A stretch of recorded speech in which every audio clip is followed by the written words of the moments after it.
सहकारिता से जुड़े हुए देश के 30 करोड़ लोग और 8,50,000 से ज्यादा कोऑपरेटिव्स,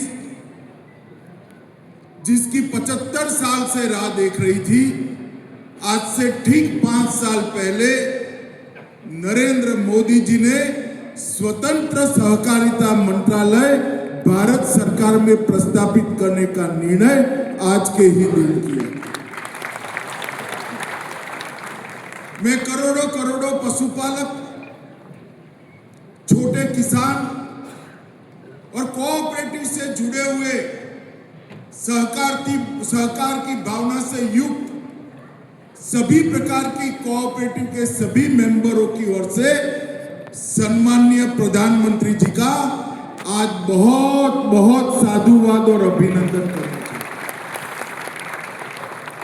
प्रधानमंत्री जी के फैसले ने इस देश के सहकारिता आंदोलन को एक प्रकार से नए स्टेज पर ले जाने का काम किया। 75 साल की देश की यात्रा में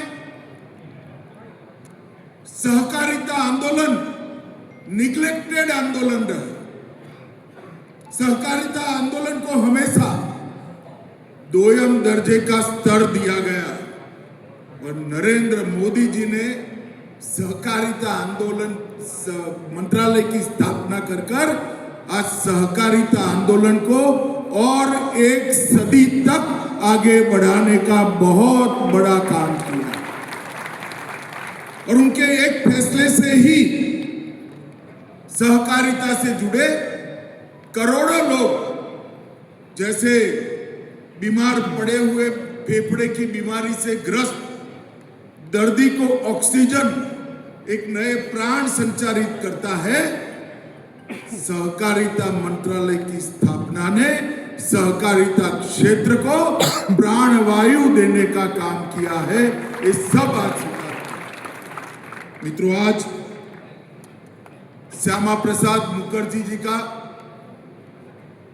एक प्रकार से 125वां जन्मदिन और श्यामा प्रसाद मुखर्जी मेरे जैसे करोड़ों कार्यकर्ताओं के जीवन में भारतीयता, भारत माता के प्रति श्रद्धा और भारतीय संस्कृति का महत्व प्रस्थापित करने में उन्होंने पूरा जीवन खर्च किया। मैं आज कोई ज्यादा बात करना नहीं चाहता, हमारा विषय अलग है, परंतु इतना निश्चित रूप से बताना चाहता हूं कि श्यामा प्रसाद मुखर्जी अगर न होते तो आज कश्मीर भारत का हिस्सा नहीं।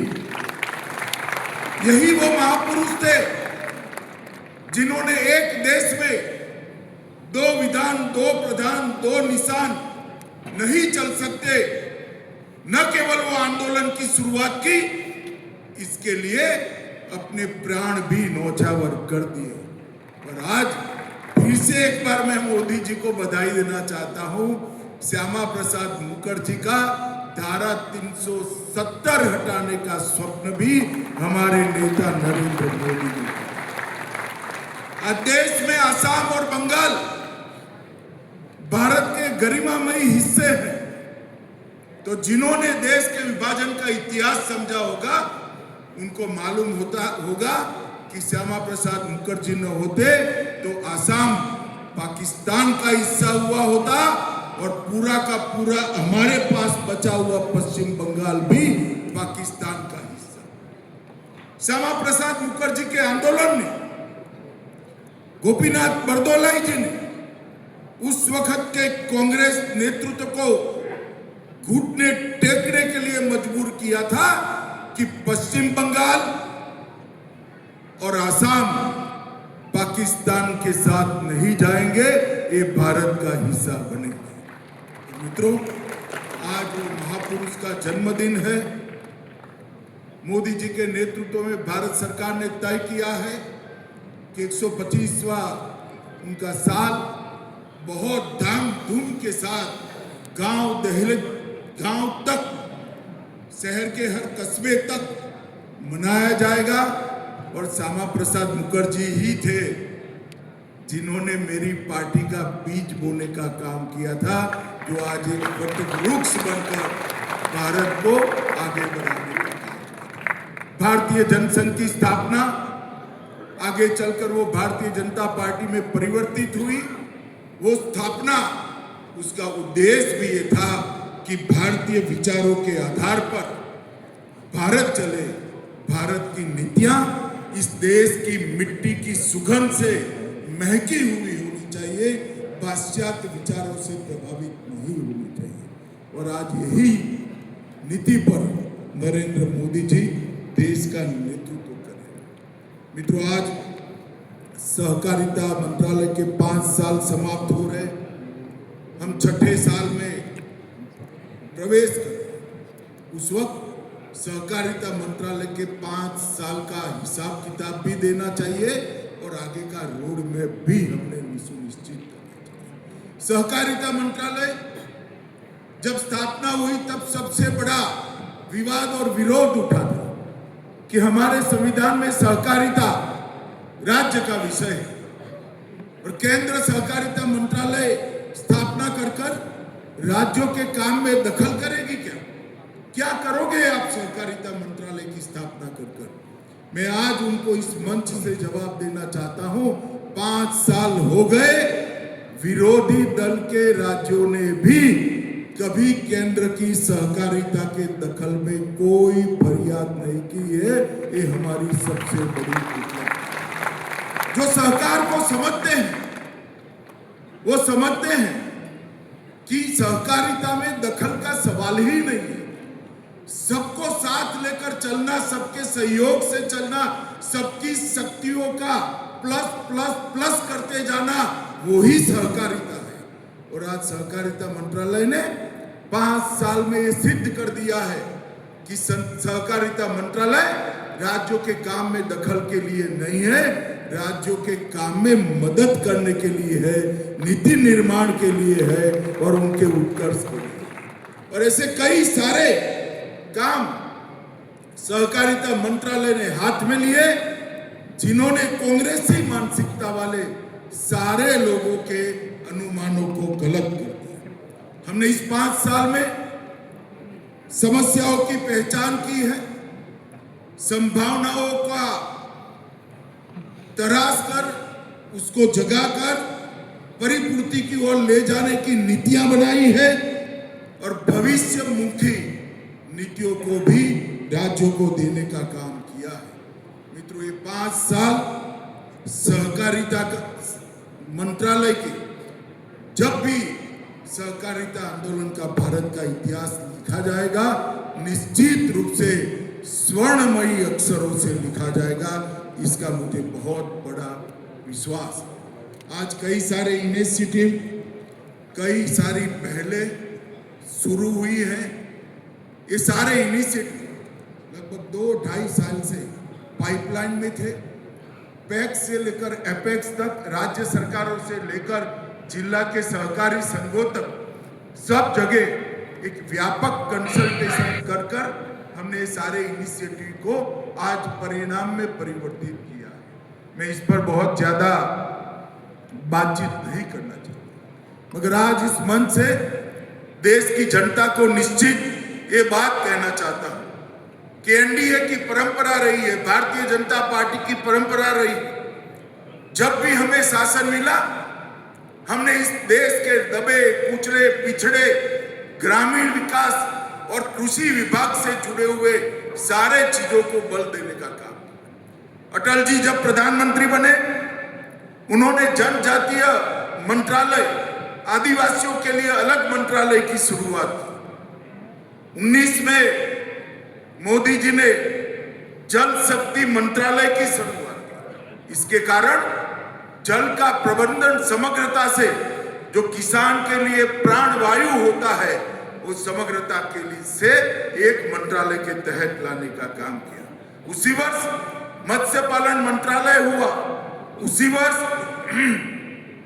पशुपालन और डेयरी मंत्रालय अलग से बना गया और 2021 में सहकारिता मंत्रालय बनाकर मोदी जी ने कृषि और ग्रामीण विकास के क्षेत्र में बहुत बड़ा क्रांतिकारी काम करने का काम किया।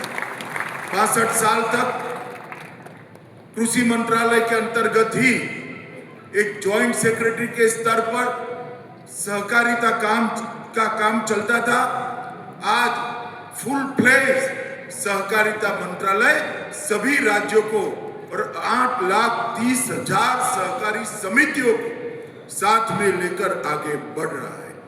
मित्रों, 5 वर्ष में हमने कई सारी उपलब्धियों को प्राप्त किया है और इससे अधिक हमारी सहकारी व्यवस्था को आधुनिक, पारदर्शी और तकनीक सक्षम प्रतिस्पर्धा में खड़ी रहने वाली एक सहकारी समिति में बदलने का काम किया है।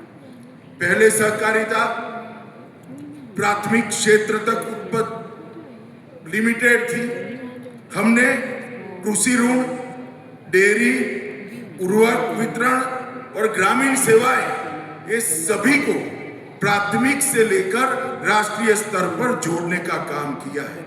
सेकेंडरी और टर्सरी क्षेत्रों में भी उसको जोड़ने का काम किया है। भंडारण, उत्पादन, एक्सपोर्ट, जैविक उत्पादन, परंपरागत बीजों का उत्पादन, ज्यादा उत्पादन देने वाले बीजों का निर्माण, डिजिटल सेवाएं, बैंकिंग, मोबिलिटी, लॉजिस्टिक और हरित ऊर्जा, ये सबको एक माला में पिरोने का काम ये 5 साल में किया है। और बहुत वर्षों के बाद सहकारिता मंत्रालय के इनिशिएटिव से आज की 3 राष्ट्रीय स्तर पर काम करने वाली सहकारिता समिति मिलाकर कुल 9 राष्ट्रीय स्तर पर काम करने वाली सहकारी समिति बनाकर देश से लेकर ग्राम तक ये 9 क्षेत्रों में सहकारिता मंत्रालय को एक माला में पिरोने का काम हमने किया है।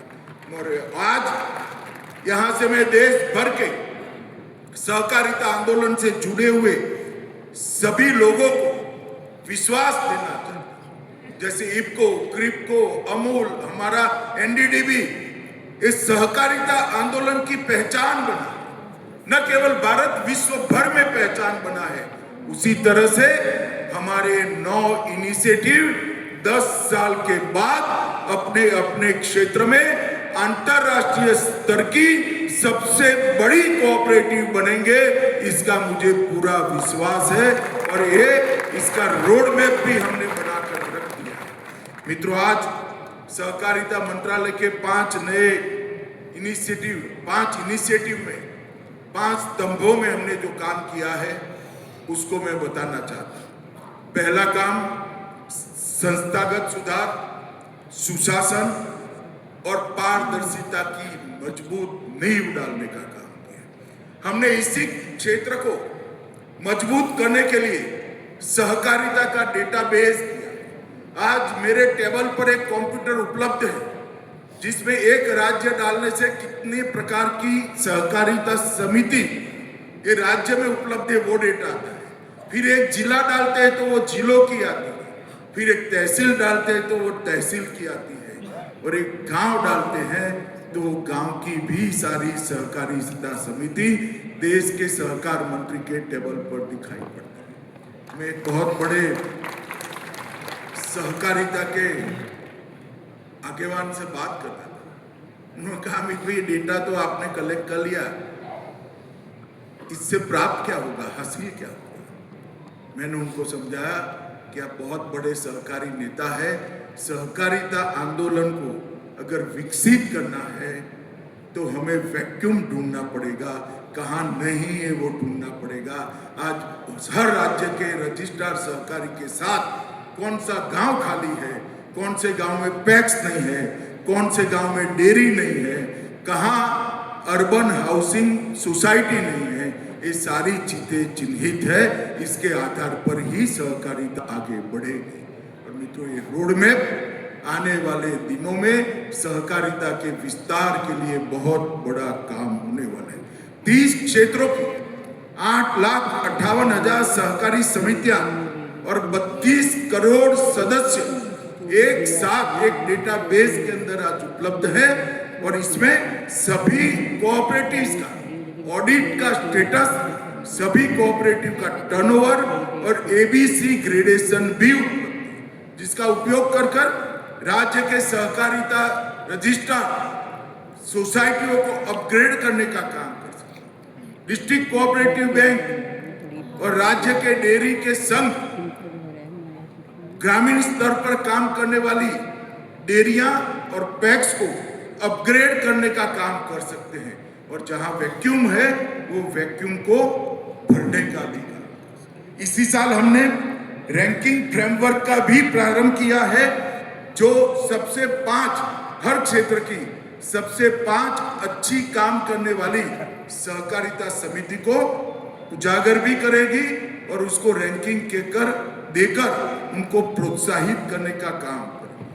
हमने बहुराज्यीय सहकारी सोसाइटी अधिनियम 2002 में 50 महत्वपूर्ण संशोधन कर पूरी कोऑपरेटिव व्यवस्था को ज्यादा पारदर्शी और ज्यादा लोकाभिमुख करने का काम किया है।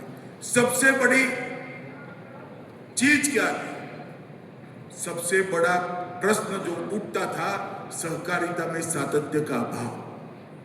तो हमने सहकारिता के सफल मॉडलों का अभ्यास, क्यों इफको सफल हुई, क्यों क्रिप्को सफल हुई, अमूल क्यों सफल हुई, हर राज्य के डेयरी संघ क्यों सफल हुए, एनडीडीबी क्यों अच्छा काम कर रही है।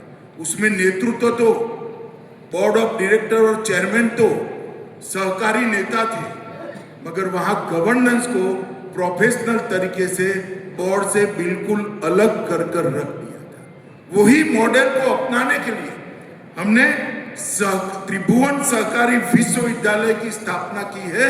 वहां से हर क्षेत्र में काम करने वाले प्रोफेशनल बाहर आएंगे, चाहे बैंक है, चाहे डेयरी है, चाहे मार्केटिंग है, चाहे पैक्स, और वो प्रोफेशनल सीधा वहां पर नियुक्ति पाएंगे और धीरे धीरे पैक्स से लेकर एपेक्स तक प्रोफेशनलिज्म को हम इंट्रोड्यूस करने का काम करेंगे। और इससे अपॉइंटमेंट्स में भ्रष्टाचार भी खत्म होगा। भाई, इसके लिए आप सभी लोग ताली बजाओ जरा, क्योंकि इसमें आपका सहयोग चाहिए।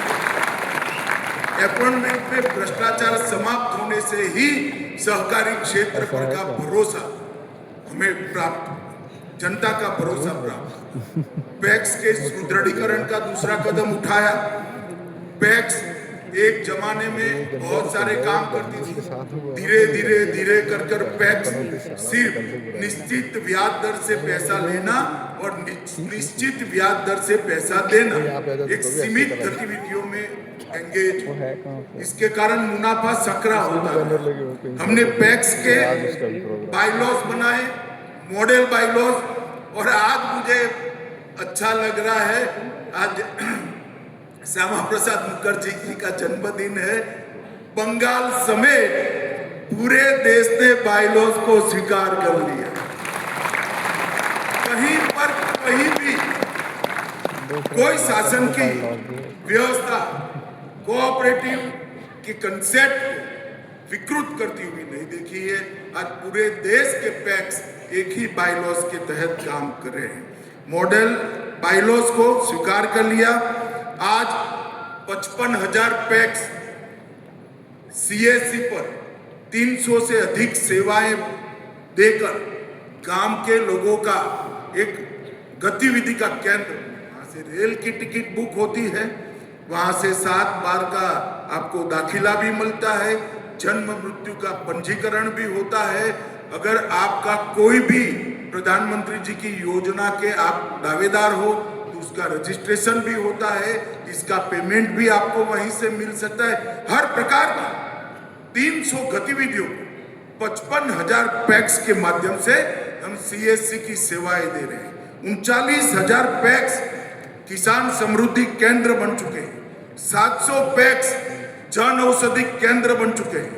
75 पैक्स ने पेट्रोल और डीजल का खुदरा आउटलेट किया है और 300 पैक्स गैस के वितरण में लग गए हैं और लगभग 150 पैक्स जल आपूर्ति योजना का मेंटेनेंस का भी काम। इस प्रकार की 20 अलग अलग गतिविधियों को नए उपबंधों के माध्यम से हमने पैक्स को जोड़ा। भारत सरकार ने 3000 करोड़ खर्च कर पैक्स को कंप्यूटराइज करने का काम किया है। और मित्रों, मुझे आनंद है कि आज 50,000 पैक्स यही कार्यक्रम में ई पैक्स के रूप में घोषित हो गए हैं, जिनका पूरा कारोबार इलेक्ट्रॉनिक तरीके से चले। बहुत बड़ी उपलब्धि। पैक्स मैंने भी देखे, मैं पैक्स का चेयरमैन भी रहा। इतने सारे दस्तावेज होते थे अकाउंट के, ऑडिट वाला तो 2 दिन में इसका ऑडिट ही नहीं कर पाता था। आज ई पैक्स होने के कारण ई ऑडिट का कंसेप्ट भी जमीन पर उतरने का हमने संभव कर दिया है। और जो अलर्ट जनरेट होंगे वो पैक्स की मीटिंग में भी रखे जाएंगे, जिसके कारण पैक्स का पूरा व्यवहार होगा। तीसरा काम हमने किया है सहकारी क्षेत्र में क्रेडिट का प्रवाह बढ़ाने का, सहकारी बैंकों का आधुनिक बैंकिंग सेवाओं में बदला, डिजिटल भुगतान चालू किया, साइबर सुरक्षा सुनिश्चित की, ई केवाईसी को इंट्रोड्यूस किया और डिजी लोन जैसी व्यवस्थाओं के साथ धीरे धीरे शहर सारे हमारे अर्बन कोऑपरेटिव बैंक और डिस्ट्रिक्ट कोऑपरेटिव बैंक चल रहे हैं। और मैं सिर्फ डिस्ट्रिक्ट कोऑपरेटिव बैंक का ही डेटा देना चाहता हूँ। हमारा कुल व्यवसाय 19.6 लाख करोड़ था, वो आज 27 लाख करोड़ रुपए को पार कर गया। तो बहुत बड़ी उपलब्धि। आज गुजरात के प्रयोग की भी मैं बात करता हूँ। सहकारिता में सहकार, हर सहकारी समिति का अकाउंट सहकारी बैंक में खोला जाए। आपको आश्चर्य लगेगा, अकेले गुजरात में डेयरी, एपीएमसी, पैक्स और हर प्रकार की सहकारी समिति का अकाउंट हम सहकारी बैंक में खोलने के कारण सिर्फ डिस्ट्रिक्ट कोऑपरेटिव बैंकों की डिपॉजिटों में 19,000 करोड़ रुपए की बढ़ोतरी हुई है। 19,000। इन्होंने ढेर सारी डिस्ट्रिक्ट कोऑपरेटिव बैंकों को मुनाफे में बदलने का काम किया है। और मैं आज यूबीसी की बात करूं, अर्बन कोऑपरेटिव बैंक की, तो नेट प्रॉफिट लगभग 2 गुना हो चुका है यही 5 साल में। ग्रॉस एनपीए 12.8% से घटकर 6.2% पर लाए हैं और नेट एनपीए 6% से घटकर 0.7% पर हम लाने में सफलता की। और इससे जनता का भरोसा बढ़ता है। और इलेक्ट्रॉनिक माध्यम से ये सारी चीजें हम आगे बढ़ाते हैं तो विश्वास। और एनसीडीसी ये ऋण प्रवाहिता बढ़ाने का एक आत्मा बनकर रही है। जब सहकारिता मंत्रालय शुरू हुआ तब एनसीडीसी 33,000 करोड़ का ऋण वितरित करती थी और आज मुझे आनंद है कि हमने 1,25,000 करोड़ रुपया को पारित कर दिया। इसका मतलब है 70,000 करोड़ रुपया नया एनसीडीसी ने सहकारिता क्षेत्र में डाला है। और एनसीडीसी का भी नेट एनपीए बहुत कम हो गया है, नेग्लिजिबल हो गया है। ये देश की जनता को और विशेष कर सहकारिता की आलोचना करने वाले लोगों को ये जवाब कि छोटे छोटे लोग इकट्ठा होकर बहुत बड़ा काम कर सकते हैं, हमने कर दिखाया है। और मुझे विश्वास है देश जब आजादी की शताब्दी मनाता होगा 15 अगस्त 2047 को, तब समृद्ध भारत की एक मजबूत नींव हमारा सहकारिता आंदोलन होगा, ये मेरा पूरा विश्वास है। हमने सहकारिता के मार्केट लिंकेज को भी किया, एक्सपोर्ट, ऑर्गेनिक प्रोडक्शन और बीज के लिए 3 नई सहकारी समिति बनाई। आज डेयरी में सर्कुलर इकोनॉमी को 100% जमीन पर उतारने के लिए 3 और सहकारी समिति बन चुकी है। नमक के क्षेत्र में हम प्रवेश कर चुके हैं और किसान का उत्पाद गांव से मंडी तक पहुंचता था। आज सहकारिता के माध्यम से किसान का उत्पाद पूरी दुनिया में पहुंच रहा है। और मैं भारत बीज की बात करना चाहता हूं मित्रों। भारत बीज, मेरी बात ध्यान से याद भी रखना, घर जाकर डायरी लिखते हैं तो लिख भी देना। हमारी जो बीज के उत्पादन की कोऑपरेटिव हमने जो बनाई है, वो 3 साल के बाद भारत की गैर सरकारी सबसे बड़ी बीज उत्पादन कंपनी बन जाएगी। ये आप शुद्ध बीज, मिलावट बगैर का बीज, ज्यादा उत्पादन कर पाए ऐसा बीज और भारतीय बीजों के संरक्षण की व्यवस्था, ये तीनों हमने इसमें की।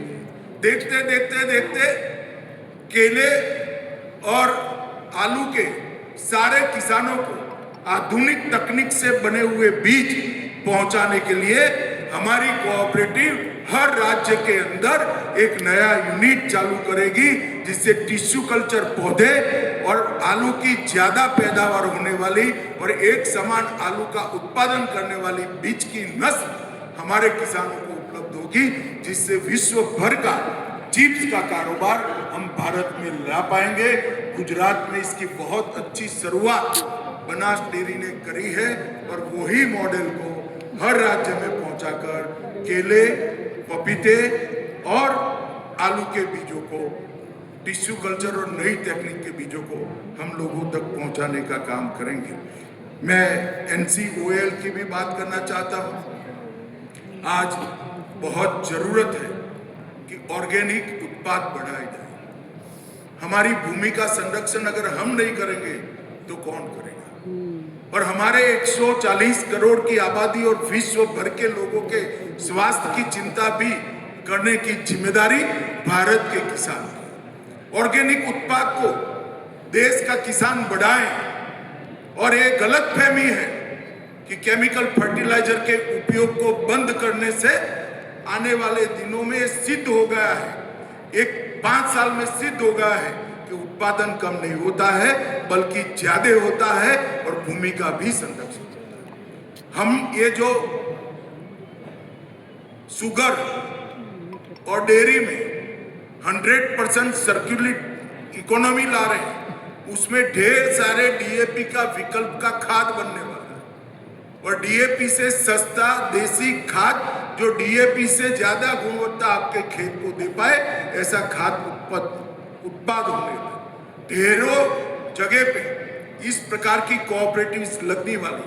मैं देश के किसान को इस महासम्मेलन के माध्यम से अपील करना चाहता हूं कि DAP छोड़कर आने वाले दिनों में इस खाद को स्वीकारिए, अपनाइए और ऑर्गेनिक प्रोडक्ट जो बनाएंगे, इसके विश्व भर का बाजार को एक्सप्लोर करने के लिए हमने कोऑपरेटिव सोसाइटी बनाई है जो राष्ट्रीय स्तर पर इसका काम करेगी। मित्रों, हमने सहकारिता मार्केट लिंकेज को गांव तक ले जाने के लिए जितने राज्य के मार्केटिंग संघ है उसको भी मजबूत करने की योजना बनाई है। मित्रों, 5वां इनिशिएटिव है नई सरकारी अर्थव्यवस्था जो सस्टेनेबल, रिसोर्स एफिशिएंट और सर्कुलर। सहकारिता के हर क्षेत्र में सर्कुलर इकोनॉमी को हम लागू करना चाहते हैं। हमने डेयरी से शुरुआत की थी।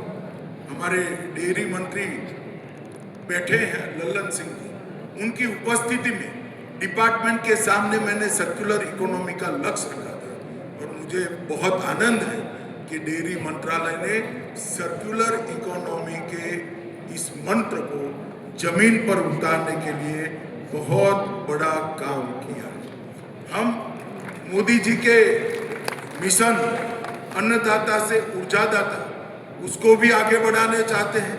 गोमय सहकारी समिति लिमिटेड जो आज से शुरू हुई, वो पशु आहार, पशु स्वास्थ्य, कृत्रिम गर्भधान, गोबर प्रबंधन और जैविक उर्वरक के और नवीनीकरण ऊर्जा के उत्पादन के लिए पूरी डेयरी के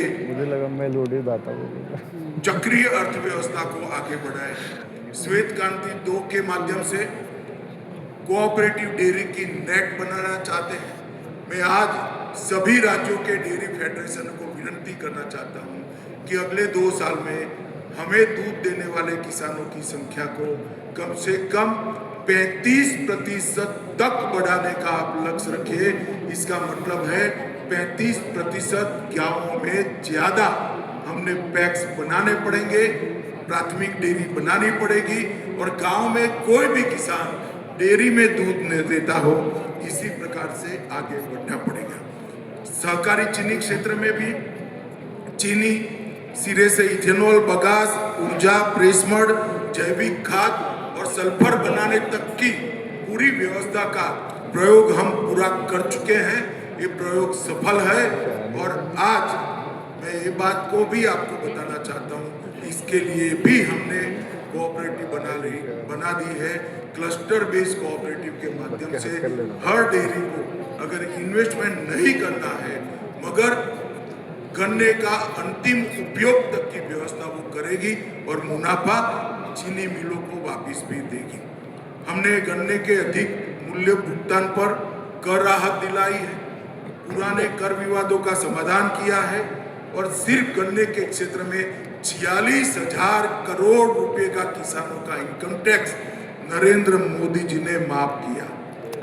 और ये सारी चीजें जब आगे बढ़ी तो उसके मशीनरी के उत्पादन के लिए हमने नेशनल हेवी इंजीनियरिंग कोऑपरेटिव का पुनरुद्धार शुरू किया है, जो डेयरी के भी मशीन बनाएगी, प्राथमिक डेयरी के भी मशीन बनाएगी, गैस बनाने का मशीनरी और खाद बनाने का मशीनरी भी इससे प्राप्त होगा और आगे भी। भारत टैक्सी भी बहुत मजबूती से आगे बढ़ रही है। मित्रों, भारत टैक्सी आने वाले 2 साल में भारत के 500 से ज्यादा शहरों में और हर एक राज्य में उपलब्ध होगी, जो हमारे साथियों को शोषण से मुक्त कराएगी। लगभग 20% कृषि ऋण, 35% उर्वरक वितरण और 21% चीनी का उत्पादन और 35% दुग्ध उत्पादन आज कोऑपरेटिव के माध्यम से हो रहा है। मित्रों, भारत टैक्सी की ही तर्ज पर यूटिलिटी एग्रीगेटर कोऑपरेटिव को हम आगे आने वाले दिनों में विकास करने वाले हैं और दोनों प्रकार के इंश्योरेंस इनको टोक्यो के प्रयोग को सफल करते हुए हम एक कोऑपरेटिव लाइफ इंश्योरेंस की कंपनी भी बनाने जा रहे हैं, जो इंश्योरेंस के क्षेत्र में। मित्रों, ये 5 साल एक प्रकार से इसका पल पल, दिन दिन, हर महीना, हर साल कोऑपरेटिव के इंफ्रास्ट्रक्चर को सैन बनाने में सभी को साथ लेते हुए बहुत परिश्रम किया है। इस मंच से मैं मंत्रालय के सचिव से लेकर सभी कर्मचारी और मेरे दोनों MOS, सभी राज्य सरकार और सभी सहयोगी भारत सरकार के मंत्रालय का बहुत बहुत धन्यवाद और आभार व्यक्त करना चाहता हूँ। मित्रों, मैं फिर से एक बार सभी पशुपालकों को, सभी किसानों को, सभी सहकारी आंदोलन से जुड़े हुए लोगों को और विशेषकर अर्बन कोऑपरेटिव बैंक के क्षेत्र में काम करने वाले लोगों को भरोसा दिलाना चाहता हूं कि नरेंद्र मोदी के नेतृत्व में कोऑपरेटिव के साथ दोयम दर्जे का व्यवहार अब नहीं हो सकता। हम सबसे इक्वल होकर, कंधे से कंधा मिलाकर भारत को समृद्ध बनाने की योजना में शामिल होंगे और गौरव के साथ इस क्षेत्र का पूरा मुनाफा जिसका अधिकार है वो किसान और पशुपालक को पहुंचाने के लिए हम प्रयास करेंगे। आप सभी का आज इतने बड़े सम्मेलन में उपस्थित होकर हर गांव तक ये संदेश पहुंचाने के लिए आप आए हैं।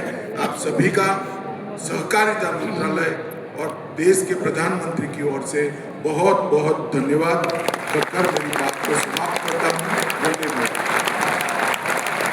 बहुत बहुत आभार माननीय केंद्रीय गृह और सहकारिता मंत्री महोदय का उनके इस मीटिंग संबोधन